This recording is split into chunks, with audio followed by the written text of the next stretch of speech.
Hello, you wonderful people, and welcome to another episode of Super-Fanta-Fi. This being a show, we're talking about TV shows of the supernatural, fantasy, and or science fictional genre. For today's episode, I'm going to talk about the Season 5 premiere of Stranger Things. Great season premiere. A lot of really interesting things went down in this episode, so let's break it down. I'm a big fan when Netflix does that little logo change thing at the beginning, not like just like the opening for the episode, but like the opening logo crawl that's at the beginning of everything Netflix. I think they tend to only do it for their bigger shows. To be fair, I haven't seen, I don't watch everything on Netflix, so I don't know all the shows they do it, but I know like they did it for season 2 of Wednesday. I believe they did it for season 2 of Squid Game, but if I remember correctly, they didn't do it for season 3. I swear they'd done this previously for Stranger Things, maybe season 4.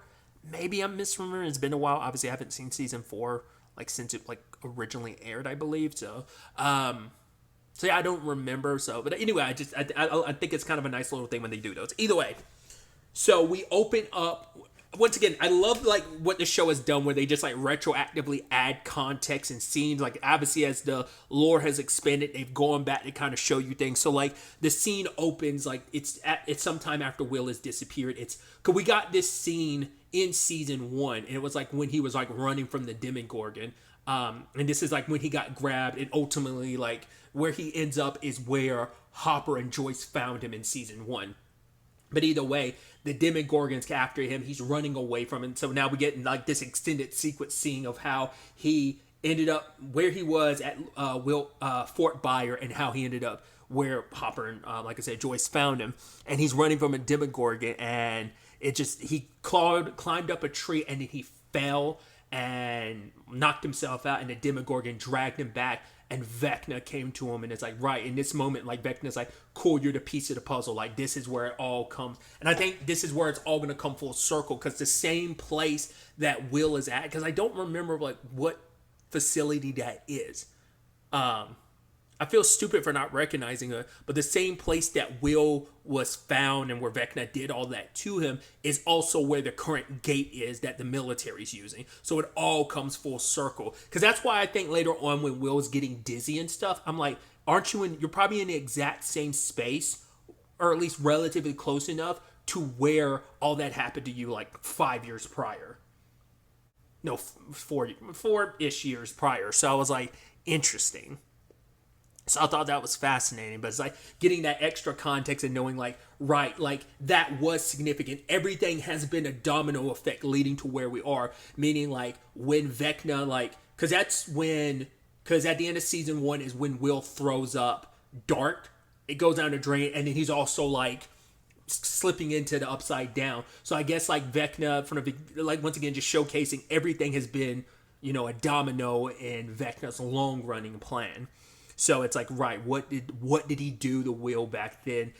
And how has that set everything in motion? I guess Will has always been his pseudo foothold into our world, I guess you could say. Either way, we're picking up with our characters, finding out where everyone is. Obviously, we have the Squawk crew. They're doing the whole radio thing. Robin's kind of DJing it. Obviously, working there with Steve. Obviously, Nancy and Jonathan are working there as well, which obviously we have not resolved the love triangle between Steve, Nancy, and Jonathan. It's super clear because even Robin's like, wow, it's kind of crazy, like the kind of effect you have that turns these guys into Neanderthals. I should also circle back. I love that the Byers family is living with Mike and his family, which makes total sense considering like, hey, the Byers don't have a home anymore because they sold their home to move to California. So it's like, well, you have no home and there's no place to... I'm sure there's like plenty of people like who are probably staying at motels and stuff like that. Could also be like Mike's mom was like, no, you're not going to stay at a motel, Joyce, you and the kids. It's like, no, you and Jonathan and Will are all going to live here. So it's a big, happy family. Obviously, he doesn't pop up often, but when he does, he's always the curmudgeon guy, that being... the dad who's just kind of like, oh, I want my bacon. Wait, where's my bacon? Oh, great. Everyone else. And I love that, like, Jonathan got the last strip and handed him an empty plate. You're like, oh, yeah, he hates this situation. And even Mike's and Nancy's mom is like, well, what are you supposed to do? Kicked him out. He's like, if that's an option. Jeremy's like, oh God, he once again, since season 1, he's been nothing but a dick. He only shows up just to be the curmudgeon. So yeah, it's just an interesting situation. And obviously, like, we find out what's happened since season 4's finale. Like, the military's kind of covered it up, made it seem like it's nothing, but they've locked down Hawkins, so no one in or out without permission. So the split from when Vecna, did what he did, like Vecna'd Max, and that was the last sacrifice he needed. Like, in his, like, the doorway kind of opened.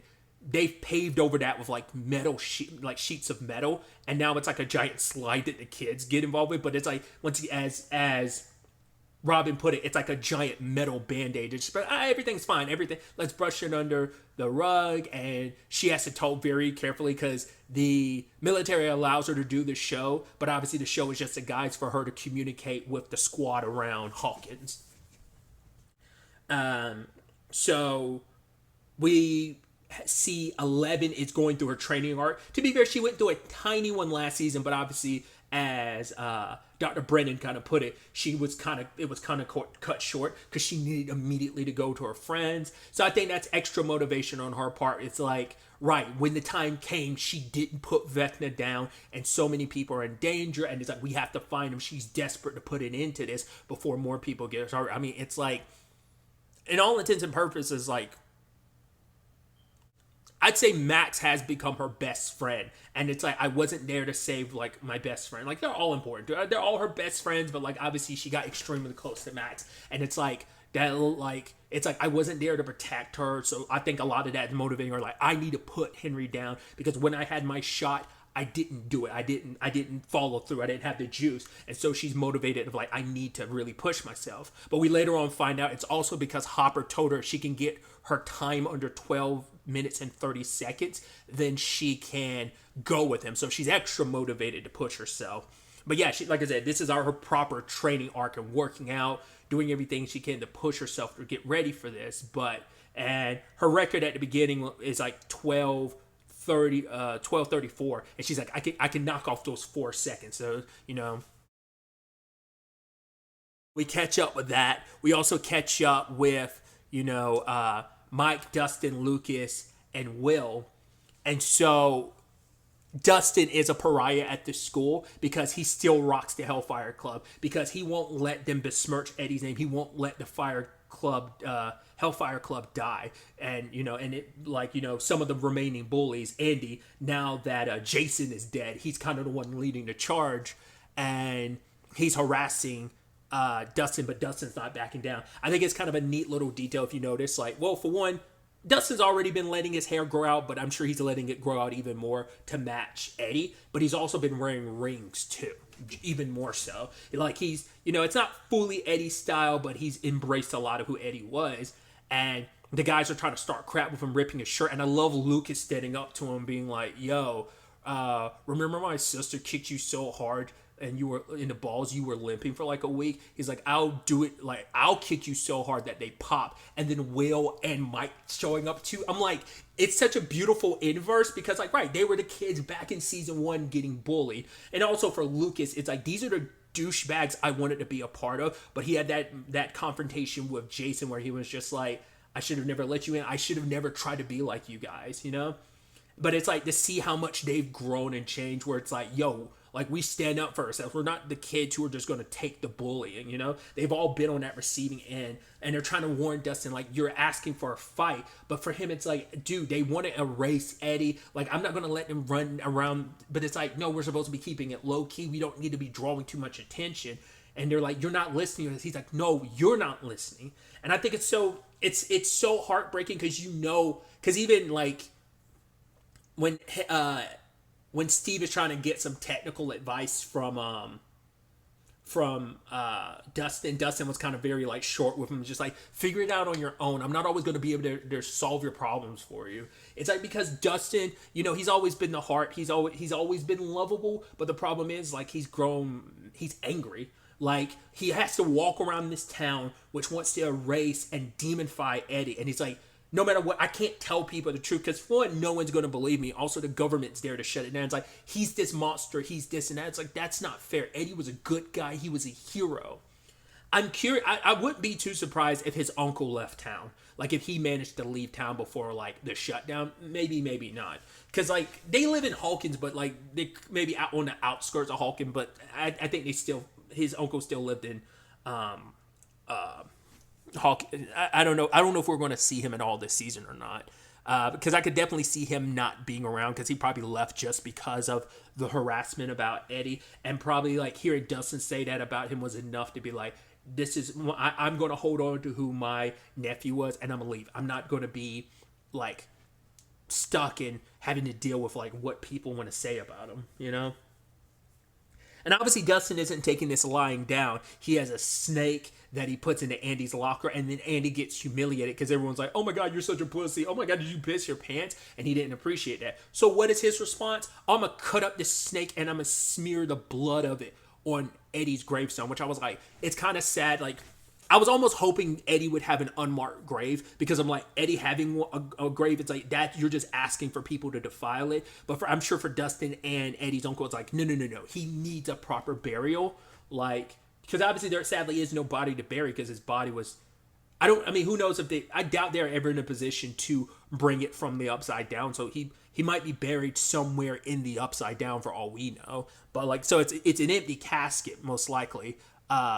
But it's still just a thing of like, I was almost hoping it'd be an unmarked grave, but I could see Dustin and Eddie's uncle, but probably even more so Dustin not wanting it. It's like, no, we're going to let people know this is where Eddie is because he deserves to be remembered and not just like hidden away and forgotten. And that's why he kind of resents the guys so much because he feels like they're like taking a back seat. It's like they're not like, right.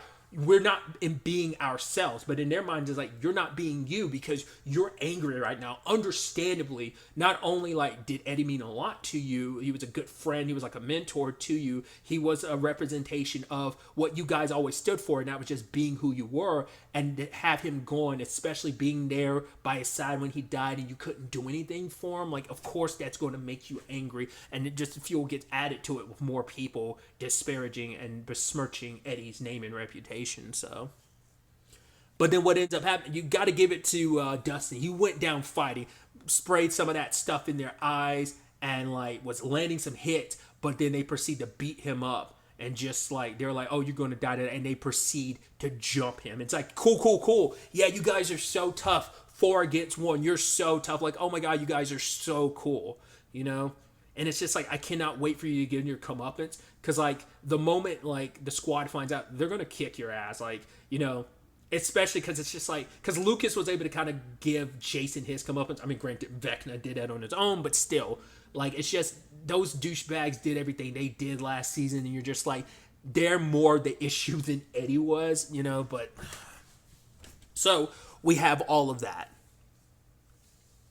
Circling back to Nancy and the Jonathan and Steve Odell, I love the whole, like, them racing to get to the top to fix it thing, and it's like, yeah, both of them be like, hey, I fixed it. But like Nancy and Robin were already gone because Murray showed up to drop off some supplies, some Gatorade, some weaponry, some grenades and stuff like that.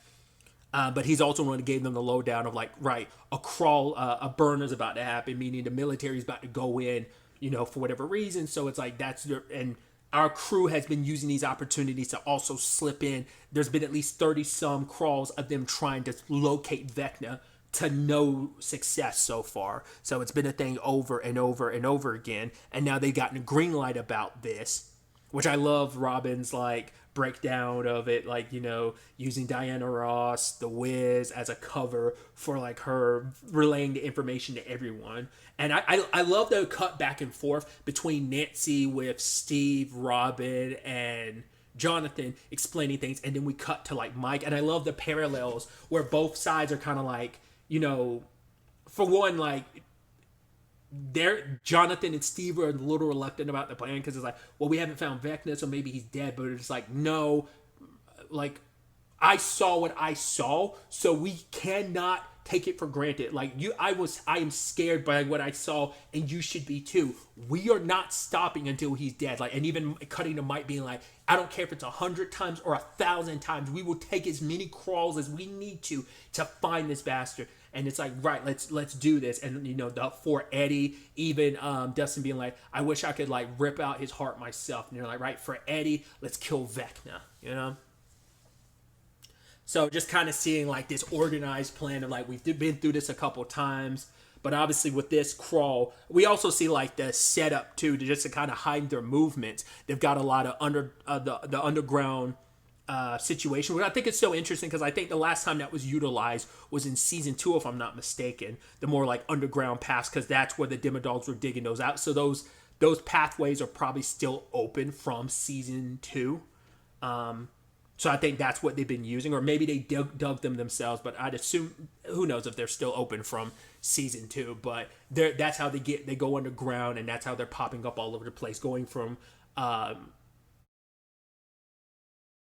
Hopper's shack to like that junkyard where they're training and stuff like that. And we see like the multiple places they can get to using those underground paths. Something I thought was so interesting and was immediately creepy is the whole Holly of it all. When she's looking outside and there's like a shadowy person kind of waving to her, and then we see like later on she's by herself talking to someone, and we don't get to see who it is, but it's like it's obviously Vecna. It's Henry presenting himself as who he was, and so you're like, why is he taking such an interest in Holly? Is it just because he's trying to like take advantage of someone? Because we get glimpses of just, I think with everything going on, like obviously there's some, I mean there already was stuff like, but like we've only gotten glimpses into the marriage between Mike, Nancy, and Holly's parents, but like things have kind of gotten worse. We see that like their mom is drinking a lot more too. So I mean it's a crazy time and everything that's going on. Of course you're going to be freaked out, but I think, and them arguing more and more, and Holly just being part of the arguments of, oh my gosh, she has an imaginary friend. It's like, yeah, that's fine if she was 5, but she's not 5 anymore. Even their mom being like, oh, do you even know how old your daughter is? It's like, yeah. That's why I'm like, is Henry taking advantage of her because she's the easiest person to slip it to, because she's on the outs of this whole situation. But then I'm also like, could it also be like why he sought out Will? Maybe there's something in Holly that's special too, that he's reaching out to, like why he specifically is interacting with her. Because part of me is almost wondering, like, are we going to find out Holly secretly has abilities or something? Especially with the setup of Mike giving her the D&D piece he made, which I thought that was a really sweet moment, because we've never really had too many Mike and Holly moments. So it's kind of neat to see like, no, Holly is becoming more of a character this season. But also like that beautiful moment where we get to see, like, we haven't really seen much of Mike being a big brother. And so in this moment for him to be, you know, I mean, we've seen Lucas and obviously him and Erica, but like to see this situation with Mike, and I think that's probably going to be a relationship we really see blossom this season, is that. But like him telling her it's okay to be afraid, because he's like, yo, like, I'm afraid too. Like anyone who says they're not is lying. And he's like, but it's like, yeah, he says this little figure. He's like, oh, this is Mike the Brave, helps me be brave. And he's like, I was going to wait a few more years to give this to you, but here's Holly the Heroic. She's, I think it was like, she's a cleric. She could use like divine healing magic and stuff like that. So it's like, if you're ever scared, use this.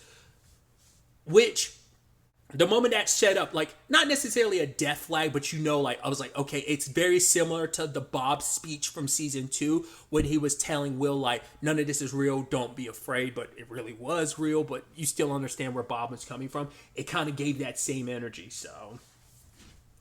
But that's the only thing I can think of, like, maybe there is something special about Holly, because I'm like, why out of anyone? Like, why is she your, but I guess it's like, she's the easiest person to get to with all of this, because I was almost, because with the way like he's popping up and only showing himself to Holly, I'm also getting a vibe of like, yo, is this like, I mean, obviously we tap into some like 80s stuff, and I'm sure like obviously this kind of goes more, well, I was about to say it gave me Pennywise vibes, and that might be kind of what they're going with, because obviously last season was very much a very, obviously, Nightmare on Elm Street homage. We even got Robert Englund literally playing Victor last season, but Victor Creel.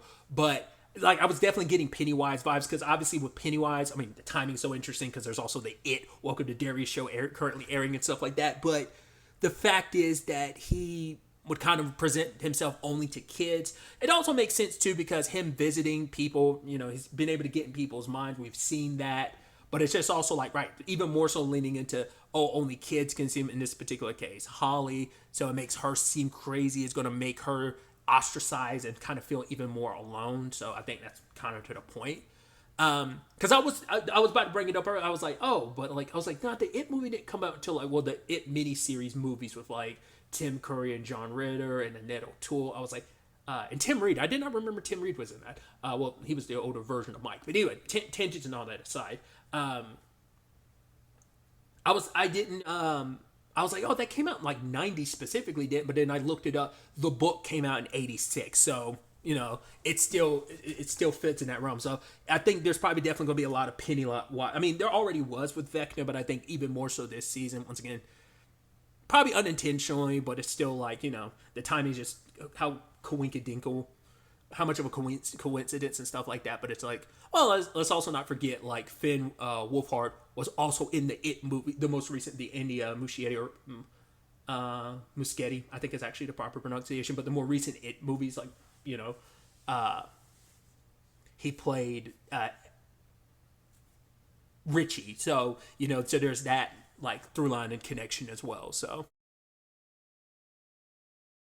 we have Hopper reluctant to let 11 go, despite she's like, no, you saw the time. I'm sure you looked down, but he's like, sorry, I was distracted by Diana. And Joyce is like, why are you so hard on? He's like, I'm not. I just don't want her. The military is still after her, and it's like that's their one goal is chasing her down and getting her. We also still don't know whatever happened to Owen, so we'll see if he like makes an appearance this season. But because the last time we saw any of them and the military was, I think it was episode 8, Papa, like when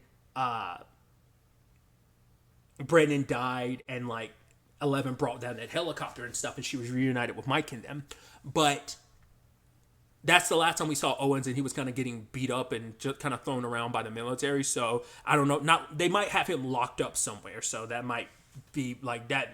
That might be like, oh, that's off screen, and maybe we'll get some appearances from him. Maybe not. We'll see how it all shakes out this season. But anyway, getting back to it, the military's still after her. So the last thing he wants to do is bring her into enemy territory, because the military is constantly in and out of the Upside Down. Plus, they literally have a base built inside of the Upside Down, so it's like it's dangerous, especially for recon. But he's also using that as an excuse, because I think especially like he knows like their ultimate weapon is 11, but he also doesn't want her to be, because it's like, right, you're my daughter. I don't want to send you into the lion's den. You were kind of in the lion's den alone. I was in Russia. I did my part to help you here in Russia when I was in Russia, but it doesn't change the fact is that you still kind of had to fight that fight alone to some degree, and I'm not about to put you in that position. So we see that he grabbed something before he left, because Joyce is like, what's up with the weapons? And he's like, no, that's just in case I'm running into trouble. But it's like he's got something stashed away that he wants to use as his secret weapon,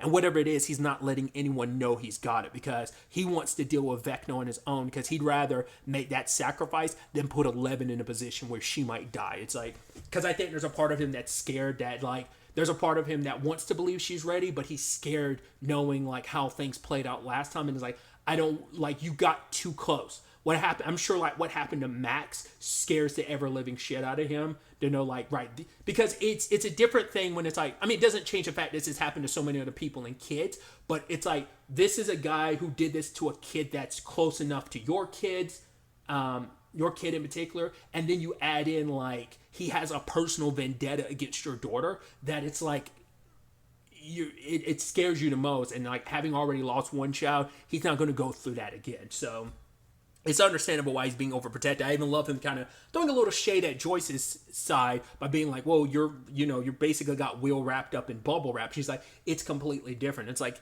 you're so scared because Vecna has a vested interest in your son as well. He always has, and you're scared. And so Will wants to help more, but she's like, no, just stay here, because he hasn't really felt anything, no goosebumps.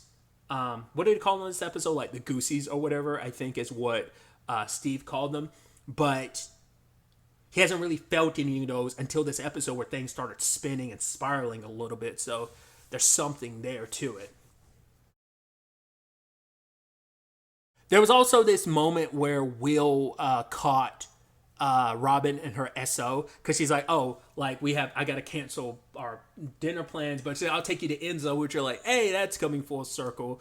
Obviously, Enzo being the date spot Hopper and Joyce are supposed to go to. So, but you also know, like, ooh, that's fortuitous, because that didn't work out in the end, in the long run. So you're kind of worried on that front too. But at the moment Will saw Robin, I was like, this is actually a good thing, because the moment Will sees like her and her girlfriend like touching and making out, it clicks. He drops his drink and he takes off, and Robin's like, "Oh boy!" But I don't think Robin knows. The only people who know for sure about Will is Jonathan.